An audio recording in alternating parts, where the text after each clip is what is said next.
Maybe. Sorry, Jay. Maybe. But the reality is that it's not as easy to do as it is to say. Today in Romans chapter 10, 13 through 17, we're hearing Paul talk to the people. And during this time, in Bible times, Paul is wrestling with the fate of the fellow Jews. He's actually a little bit angry and upset and frustrated with them. He doesn't quite understand why they are being the way they are. He's angry at them because they're trying to seek salvation through the law. And he wants them to seek salvation through Christ. And there's a little dilemma there because although some of them understand that they need to follow Christ, they're so stuck on following the law.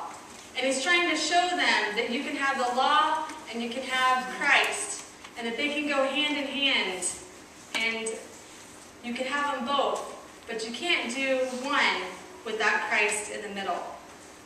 And I really like Paul. Paul kind of reminds me of a cousin that I have, my cousin Tressa. And growing up, Tressa was the good child, as we called her. She did everything right. I wish I could stand up here and tell you that I was the good child. I was the ornery child. That's why I like to preach, because I learned from all my mistakes, and I can preach it because I've lived through those mistakes. But no, Tressa was the child that when we were supposed to be at Grandma's house, out in the backyard, she would be the one that would stay back when we decided to go walking 3 or 4 blocks to the grocery store because Grandma and Grandpa and Mom and Dad aren't going to know we're gone. Tressa was the one of reason that said, no, stay here, do the right thing. And we never did. Tressa's also the one that told on us all the time. And we always got in trouble. I don't think I ever got away with anything. But Paul reminds me of Tressa because Paul is genuinely concerned and has love for the people. He genuinely loves Jesus Christ and wants to follow him. And he wants other people to follow him. And he just wants them to get it. And sometimes we don't get it. When I think about mission and the word mission and how we're called to go out, to leave where we are, today's sermon title, Out of the Pew and Into the World. I told my husband I could sum it up in one sentence. Get out of the pew. Go out into the world. The church is an important place to be on Sunday, true. But that's not what God's calling us to do. Don't get me wrong, I don't want to come back on Sunday morning next Sunday and have nobody here. But we're supposed to take what we have on Sunday morning and what we learn from here and take it out into the streets. Sunday church isn't about coming on Sunday morning and sitting in a pew for an hour, absorbing it and feeling good and learning about how Jesus loves us, feeling good about ourselves and feeling good about other people, and then leaving this place and getting busy with our lives of school and work and chaos and sadness. It's about taking what we have right here and making the church the world. A few years ago, when I worked here before, Pastor Jay had a brilliant idea, and I wish that we would have had the chance to have that brilliant idea happen. But one Wednesday morning, when we were meeting on staff, he was telling about the idea. We were talking about how church attendance is declining. People aren't coming to church on Sunday. Everyone has excuses. There's ball. There's family things going on. There's all kinds of tournaments. And don't get me wrong, I'm not putting down anybody for any of those things. Now that I'm a parent, I'm understanding a little bit more how hard it is to make some of those decisions. But as we were sitting there, we were thinking, how can the church be the church for this century and this time? What can we do to make sure that God's word gets out there? And his idea was that we get a little van, and I don't know, I was kind of thinking of like a hippie-looking van, but I'm sure his van is different. We get a van and we go down to the soccer field, Sunflower Soccer Field, and we have a big white tent, and we take church to them. Maybe we cancel church and not have anybody show up here. Everybody show up at the soccer field. Everybody show up at the lake. Everybody show up at the high school wrestling.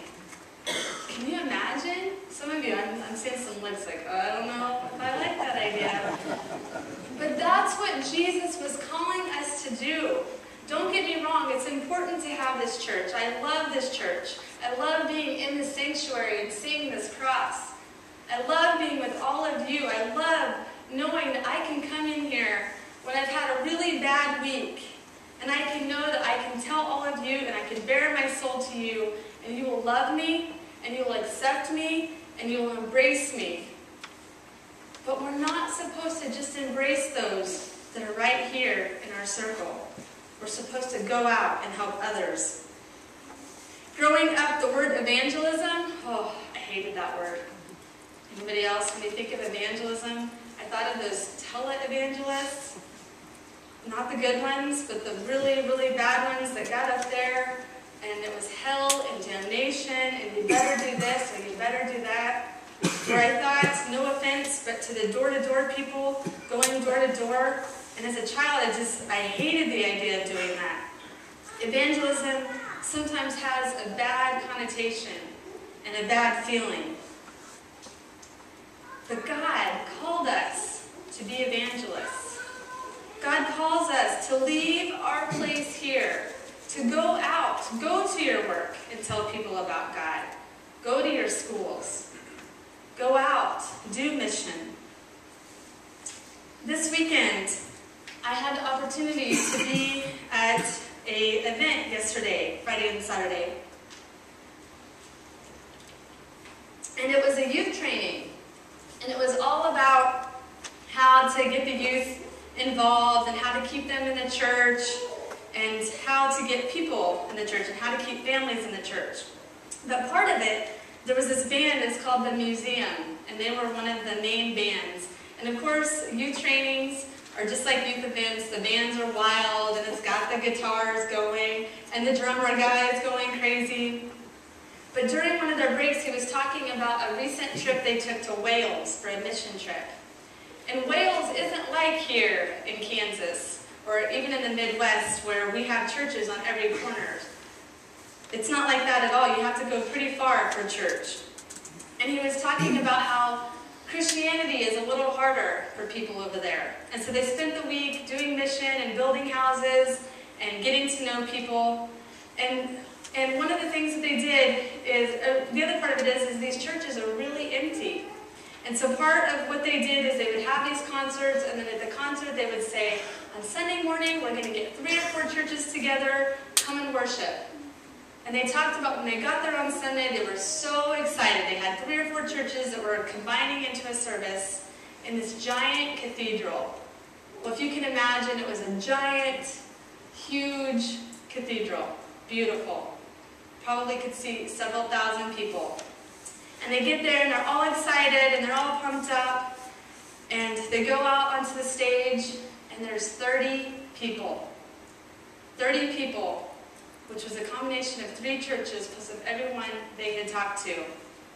And they started to feel really down and depressed about this. They worked so hard. They thought people were getting it. Several hundred people had committed to Christ during that week. And after it was all over and before they left, the pastor of Wales came up to them and he said, I want you to remember this. When you go back to the United States, I want you to think about Wales. And they said, oh yeah, definitely, you're going to be in our prayers, and thank you for having us, we're so glad to be here. And he goes, no. He goes, what you don't realize, and what Americans don't realize, is you're 1 generation from being what our church is now. Our church used to be like this church, like your churches. And you're 1 generation from having that happen in your own church. And as I sat there thinking about that Saturday afternoon, first I was like, well, yeah, maybe. But then it hit me, you're right. We really, truly are 1 generation of losing our people. And then I started to think about why we're 1 generation from losing our people. And there's a variety of reasons. We could sit here and we could argue about what it is. But I think the one reason is somehow our way. We've lost our reason. Those that have fallen away from the church have fallen away from the church because they don't feel that the church is important in their lives. They don't find that same calling. For some reason, something's missing. And that is not the church's fault. That's not just the pastor's fault. That's not the committee's fault. That's all of ours responsibility. What are we doing to reach out to those people? What are we doing to reach out to those that haven't heard God's words? As Romans 10:13-17, part of it says, "And how are they to proclaim him unless they are sent? How are they to call on one in whom they have not believed? How are they to believe in one whom they have not heard?" We can sit here and say, well, we're inviting. We invite people to our church every morning. We have our harvest dinners and we have our events and we tell people to bring their friends. And all of those are good and great things, and we definitely need to keep doing that. But we've got to do more than that. See, I think some of it is we don't realize that God has called us to be the shepherds. It's not just the pastor of the church. It's not just the lay leader of the church. It's not just those who serve on the worship committee.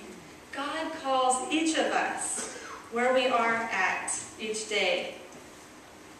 But I think the problem is we don't always feel worthy. We don't feel like God has equipped us with what we need to do those things.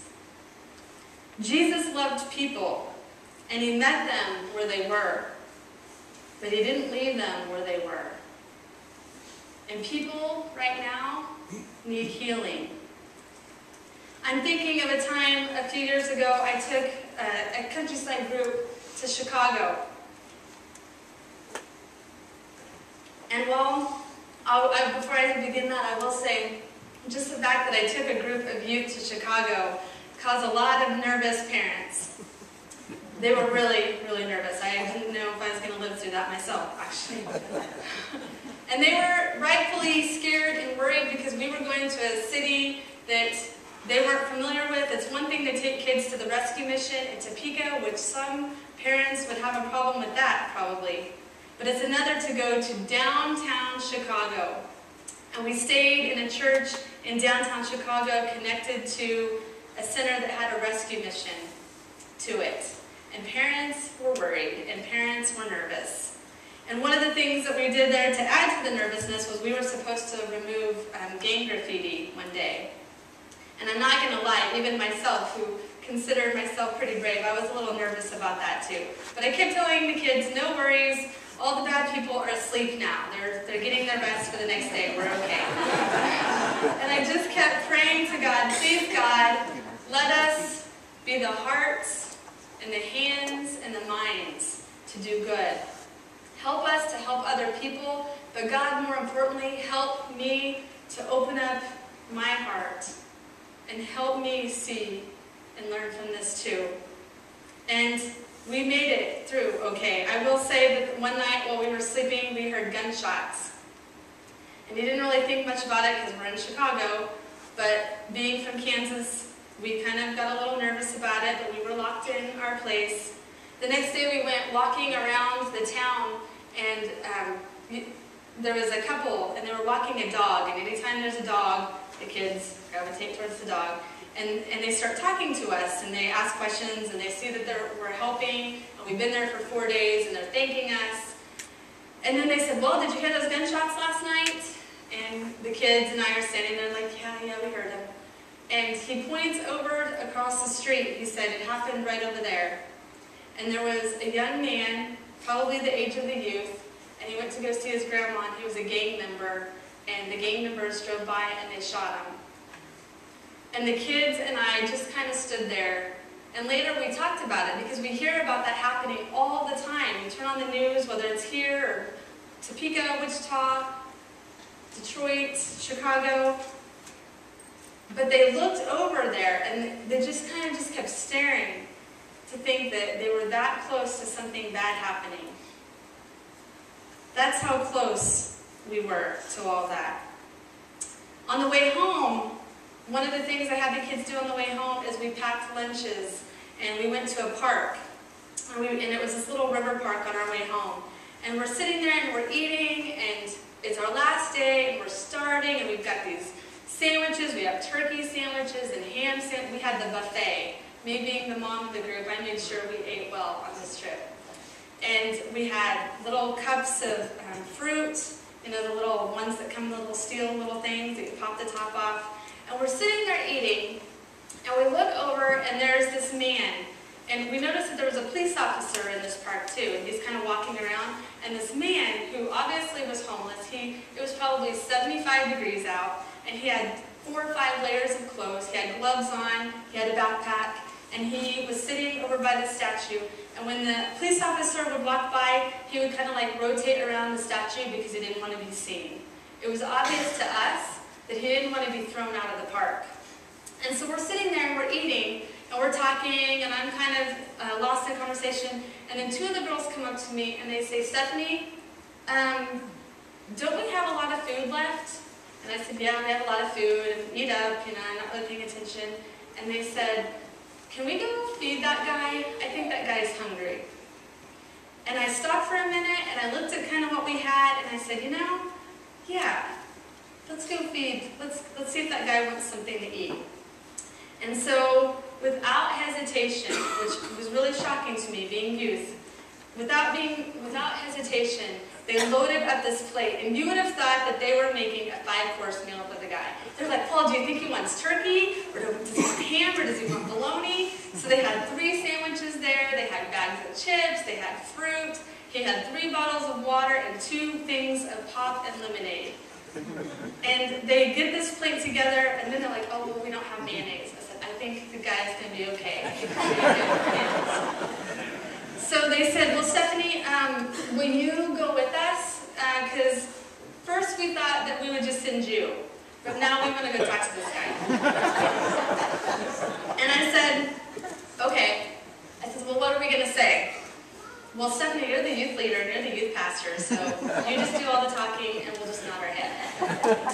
So I said, "You know, I think let's just go over there." You know, I said, "Guys, but the one thing you don't want to do," and then I teach all the youth, is you don't want to just like swarm on some man in a park. I mean, or anybody, woman, man, child, especially when they're homeless. You don't want them to feel any worse about themselves. So just, you know, be calm, and so don't, you know, if you want to say hello and be friendly, but don't swarm on him.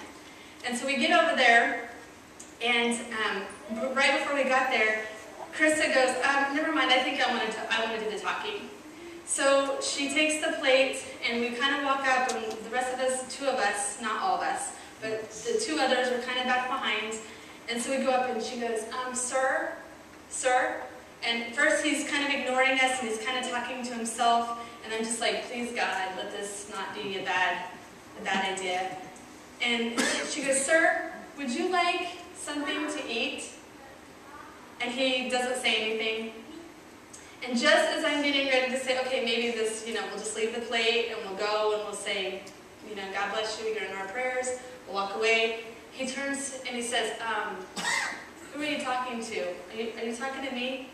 Keep in mind that we're at a statue all by itself. There's no one else around. There's no one else we could be talking to except ourselves. "Are you talking to me?" Yeah, we made this food for you." And he goes, "Really? For me?"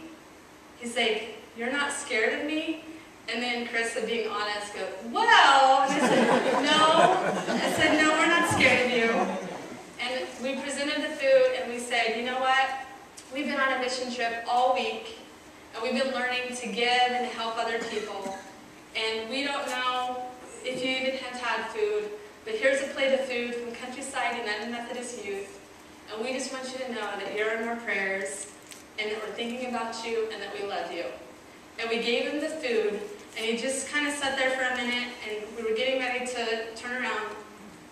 And with tears in his eyes, he stands up and he says, "Do you know how many people pass me every single day and pretend that I'm not here, or the fact that I'm trying to hide from the police?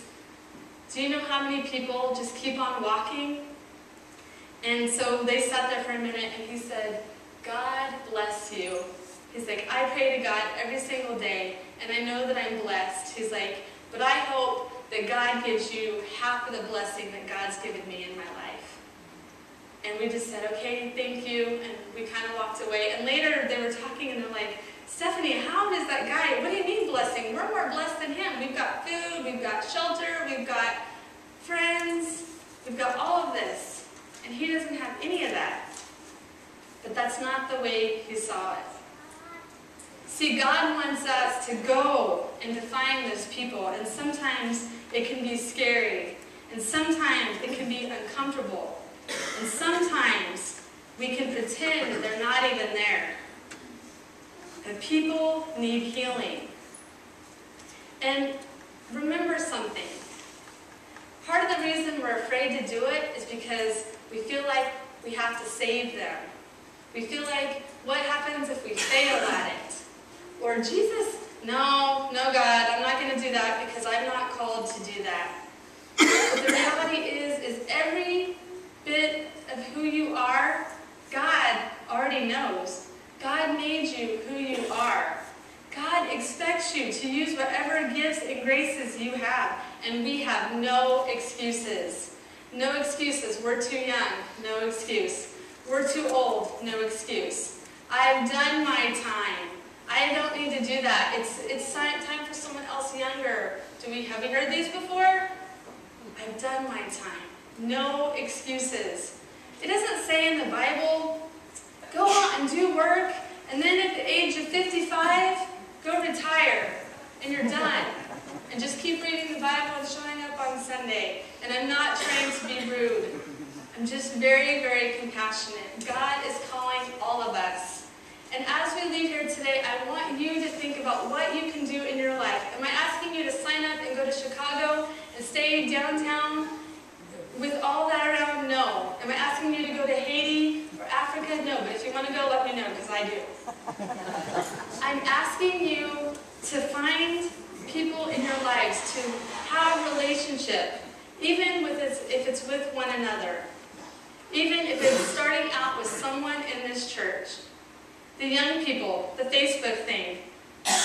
We talked earlier about the girls and the guys, and they went to prom today, and they're here at church today. And someone said to me, well, why do you think that is, Stephanie? It's because of you. They're here because of you. No, it's not because of me. It's because we love and we care about our kids, and we've made them accountable to that. We love and care about our young people, and we've made them accountable to that. It has nothing to do with me. It's all God working. And what can you do? And I thought of different examples, because I know you were going to ask me that, right? The young people, Facebook, even if it's putting positive messages out there.